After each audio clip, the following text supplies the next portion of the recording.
আসসালামু আলাইকুম ভিউয়ার্স, আপনারা সবাই কেমন আছেন? আজকে আমি আপনাদের সাথে একটা রান্না শেয়ার করতেছি, মুরগির কোরমা। এ টু জেড আপনাদের সাথে শেয়ার করব। এখন পেঁয়াজটা ভেজে নিচ্ছি, আর বেরেস্তা পেঁয়াজটা আমি আগেই ভেজে রেখেছি, সেটা কোরমার মধ্যে একটু পরে যখন নামাবো তার আগে দিয়ে দেবো, ওটা আপনাদের সাথে শেয়ার করব। পেঁয়াজটা ভাজা হয়ে গেছে। এখানে আমি কাঠবাদাম, তারপর সব রকমের গরম মশলা হইল এলাচ, কালো এলাচ, তারপরে গুলমরিচ, সাদা গুলমরিচ, কালো গুলমরিচ আর জয়ত্রী, এগুলো দিয়ে দিয়েছি। আর এখানে পেঁয়াজ বাটা, ওইখানে রসুন বাটা, আর ওই যে ওইখানে আদা, এগুলা সব মশলা এখানে আছে।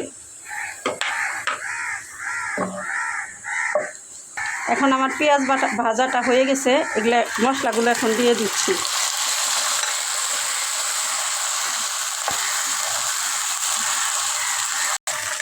পেঁয়াজটা আমি বেরেস্তা করে নিয়েছি, এই যে হালকা আছে ভেজে, এরকম একটু সাদা সাদা থাকবো, বেশি লালচে করা যাবে না। এই পেঁয়াজটা আমি কোরমার সাথে দিয়ে দেবো নামানোর আগে। কোরমার মশলাটা ভাজা হয়ে গেছে, এখন টক দই দিয়ে দেবো।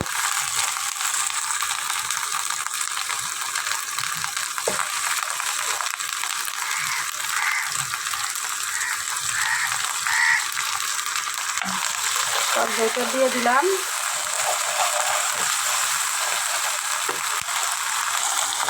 কালারটা সুন্দর আসার জন্য এই যে একটু মরিচের গুঁড়া দিয়ে দিব।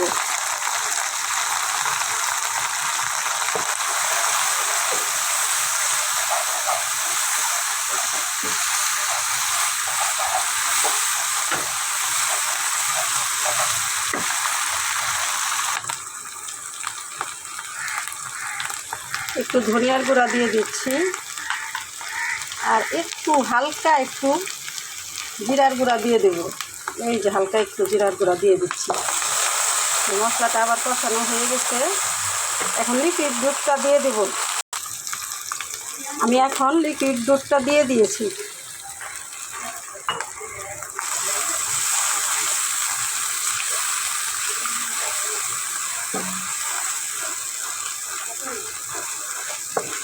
মশলাটা অনেকক্ষণ ধরে কষাতে হবে, কারণ মশলাটা না কষালে গ্রেভিটা সুন্দর হবে না, কালারটাও সুন্দর হবে না। এরপরে আমি লিকুইড দুধ আরও একটু ব্যবহার করব। এখন আমি মাংসটা দিয়ে দিচ্ছি। আমি একটু ছোটো ছোটো পিস করেছি, আমার বাচ্চারা বড় পিস আবার খেতে চায় না, একটা পিসকে দুইটা করেছি আর কি। রোস্টের পিস যেরকম, ওটাকে দুইটা করে করে ফেলেছি, সুন্দর হয়েছে। আমি এখানে 2টা মুরগি আর কি রান্না করতেছি। মাংসটা দেওয়ার পর এখন একটু কষিয়ে নিচ্ছি, ভালোভাবে একটু কষিয়ে নিতে হবে, ভাজা ভাজা করে নিতে হবে একটু, তারপরে আবার ঝোল দিয়ে দিতে হবে। এখন কষানো হচ্ছে, এখন কষানো হয়ে গেছে।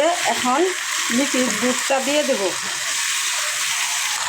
লিকুইড দুধটা এখন দিয়ে দিচ্ছি।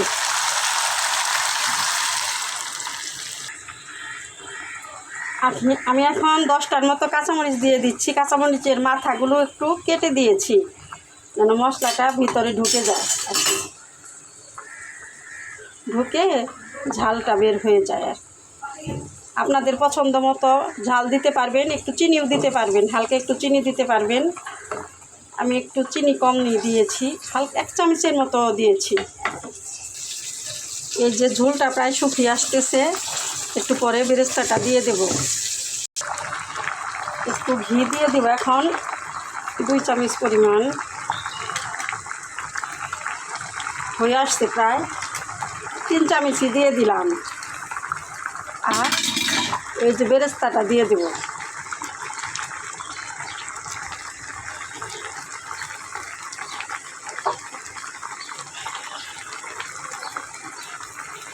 আমার এটা হয়ে গেছে কোরমাটা একদম, কারণ একটু ঠান্ডা হওয়ার পর আর একটু হয়ে যাবে, ঝোলটা ঘন হয়ে যাবে। এখন ঢাকনা দিয়ে ঢেকে দেব। ঢেকে দিয়ে 5 মিনিটের মতো রান্না করে নামিয়ে নেব। আসসালামু আলাইকুম।